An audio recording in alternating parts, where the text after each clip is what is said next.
सृष्टि बचपन से ही दिखने में सुंदर नहीं थी, लेकिन अमीर बाप की बेटी सृष्टि पर उसकी माँ जान छिड़कती। मेरी बेटी कितनी प्यारी है, भगवान सबको सृष्टि जैसी बेटी दे। सृष्टि धीरे धीरे बड़ी होती है। एक दिन सृष्टि की सहेली कहती है, तू दिखने में कितनी अजीब सी है, लेकिन मैं जानती हूँ हम सब में सबसे अच्छी शादी तो तेरी ही होगी। तेरे पापा अमीर जो हैं। और बता नहीं सकते यार, दहेज तो हर कोई देता है, ये क्या ज्यादा ले जाएगी अपने पति के लिए? अरे बड़े शहर में कोठी है इसके पापा की। अरे पापा की है ना, कौन सी इसकी है? इसकी होती तब तो कोई भी लड़का इससे शादी कर लेता। अरे पापा की मतलब पापा की है तो मेरी ही है ना? किसने कहा? अब तेरी तो तब होगी ना जब तेरा भाई ना हो।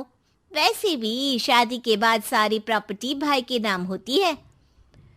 सृष्टि समझ जाती है कि उसे किसी भी हालत में माँ बाप की सारी प्रॉपर्टी को अपने नाम करना है, लेकिन कैसे? एक दिन सृष्टि का भाई शीनू कहता है, बहन क्या कर रही है? तुझसे एक बात करनी है।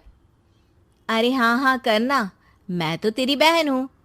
बहन मेरी लाइफ में ना एक लड़की है, बहुत अच्छी है। मैं सोच रहा हूँ माँ और पापा से बात करूँ शादी के लिए। सृष्टि को समझ में आ जाता है कि भाई की शादी होते ही भाभी उसे एक दिन भी घर में बर्दाश्त नहीं करेगी। क्या बात है भाई, बताना कौन है वो? यार वो बहुत अच्छी लड़की है, पढ़ी लिखी है, मेरे साथ जॉब भी करती है। बस एक प्रॉब्लम है। प्रॉब्लम? क्या प्रॉब्लम है भाई? यार वो शादीशुदा है, लेकिन उसके पति ने उसे सिर्फ इसलिए छोड़ दिया क्योंकि उसके माँ बाप दहेज नहीं दे पाए। सृष्टि ये सुनकर न जाने क्यों खुश हो जाती है। अरे भाई तो क्या हुआ, लड़की तुझे तो पसंद है ना? शीनू को लगता है कि बहन उसे समझ रही है। वो इस बात से अनजान होता है कि उसकी बहन की मंशा पूरा घर हड़पने की है। सृष्टि अपनी माँ से कहती है, मम्मी मुझे तो बहुत चिंता है। पता है शीनू क्या कर रहा है? अरे क्या कर रहा है? वो तो काम पर जाता है और वापस घर आता है। नहीं ना माँ, वो यही तो नहीं कर रहा, बाकी सब कर रहा है। आपको पता है उससे प्यार है, और वो भी एक शादीशुदा लड़की से। ये क्या हो गया? मैं सोसाइटी में क्या मुंह दिखाऊंगी? अरे तेरे पापा तो यही कहेंगे कि मैंने ही उसे बिगाड़ दिया है। माँ देखो, मेरी बात मानो, पापा पर भी विश्वास करने की जरूरत नहीं है।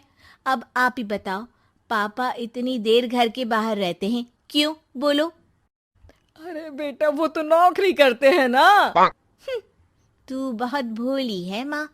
पापा का ऑफिस तो 7 बजे खत्म हो जाता है, लेकिन देखो कितनी देर से आते हैं। अरे नहीं बेटा, ऐसी कोई बात नहीं है। सृष्टि माँ को एक औरत से बात करते पिता की फोटो दिखाती है। देखो माँ कैसे हैं पापा। मैं ना कहती थी कि पापा सही नहीं है। मैं तेरे पापा से बात करूंगी, दे फोटो मुझे। ओ माँ, वो तो डिलीट हो गई। लेकिन चल, तूने तो देख लिया ना। पापा से बाद में बात कर लेना, और हाँ मेरा नाम बिल्कुल मत लेना। हाँ माँ। अब क्या था, सृष्टि के माँ और पिता के बीच झगड़ा होना शुरू हो जाता है। सृष्टि के मन में क्या चल रहा था कोई नहीं जानता था। एक दिन, माँ सृष्टि के लिए एक लड़का देखा है, वो लोग शाम को उसे देखने आने वाले हैं। और हाँ माँ, एक खुशखबरी, मैं और पापा मिलकर एक नया बिजनेस ट्राई कर रहे हैं। शाम को लड़का आता है, सांवले रंग का। सृष्टि को तो बिल्कुल भी पसंद नहीं आता। लड़की की माँ कहती है, लड़की का चेहरा तो कोई खास नहीं, लेकिन अगर मेरे बेटे को आप लोग सेटल कर दें तो मैं उसकी शादी आपकी बेटी से करवा दूं। सृष्टि को लड़का बिल्कुल पसंद नहीं था। उसे भाई पर गुस्सा आ जाता है। लड़के वालों के जाने के बाद कहती है, माँ देखा शीनू मेरे लिए कैसा लड़का लेकर आया, न दिखाने लायक न सुनने लायक, सेटल भी नहीं, वो भी हम करे। अरे माँ, मैं जानती हूँ ये मेरी शादी किसी भी घर में क्यों करवाना चाहता है। अरे कैसी बात कर रही है बहन, तूने तो देखा ना, लड़के को मैंने ही मना कर दिया तुझसे शादी के लिए। जिसने लड़का बताया था उसने उसकी बहुत तारीफ की थी। बात आई गई हो जाती है, लेकिन सृष्टि का मन शांत नहीं होता। क्या करूं, कुछ समझ में नहीं आ रहा। मेरी शादी हो गई तो ये लोग पूरी प्रॉपर्टी शीनू के नाम कर देंगे, मेरे हाथ तो कुछ लगेगा ही नहीं। तभी सृष्टि को आइडिया आता है। वो किसी वकील को फोन करती है। जी देखिए, अगर आपके मम्मी पापा का तलाक हो जाता है तो आपके पिता की आधी प्रॉपर्टी आपकी माँ के नाम हो जाएगी, फिर उसे वो किसी को भी दे सकती है। सृष्टि अब माँ को बेटे के खिलाफ भरती है। माँ, शीनू पर नजर रखा करो, वो जिस लड़की के प्यार में है ना वो शादीशुदा है। यहाँ आएगी, सारा पैसा रुपया जमीन जायदाद सब हड़प लेगी। पापा का भी हाल तुमसे छुपा नहीं है। ऐसा ना हो कि मैं और आप एक दिन सड़क पर भीख मांगे। हे भगवान, मैं तो जीते जी मर जाऊंगी अगर ऐसा हो गया तो। ऐसा हो गया नहीं माँ, ऐसा ही होगा। अभी समय है, आगे का सोच लो। मैं तो कहती हूँ पापा से आधी प्रॉपर्टी लेकर अलग हो जाओ। पापा की आधी प्रॉपर्टी भी हम लोगों को अगर मिल जाती है ना तो अगले 7 जन्म सफल समझो। बेचारी माँ बेटी के कहने पर पति से तलाक लेकर अलग हो जाती है। सृष्टि अब पैसों से गाड़ी और अपने दूसरे महंगे शौक पूरे करने लगी। उसके दोस्त भी उसके पैसे इस्तेमाल करते। सृष्टि, कल तुम कहाँ थी? मैं सारा दिन घर पर अकेली थी। तो मैं क्या करूं? मैंने ठेका तो नहीं लिया है ना तुम्हें संभालने का। माँ को सृष्टि से ये उम्मीद नहीं थी। वो बैठकर रोने लगती है। वहीं उसका पति यानी कि सृष्टि के पिता आ जाते हैं।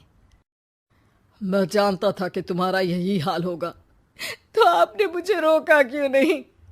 मैं रोकता तो तुम रुकती क्या? सृष्टि के कहने पर तुमने मुझ पर अपने बेटे पर शक किया, लेकिन तुम ये भूल गई कि कैसे हम दोनों ने मिलकर जीवन में इतना सब खड़ा किया। माँ पति के गले लग जाती है। मुझे माफ कर दीजिए, मैंने आपकी कमाई का एक बड़ा हिस्सा गवा दिया। कोई बात नहीं, तुम साथ हो तो मैं ऐसी 7 प्रॉपर्टी खड़ी कर दूंगा।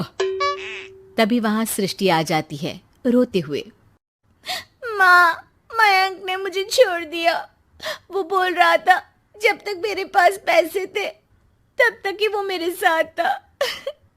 पापा, माँ, मुझे माफ कर दीजिए।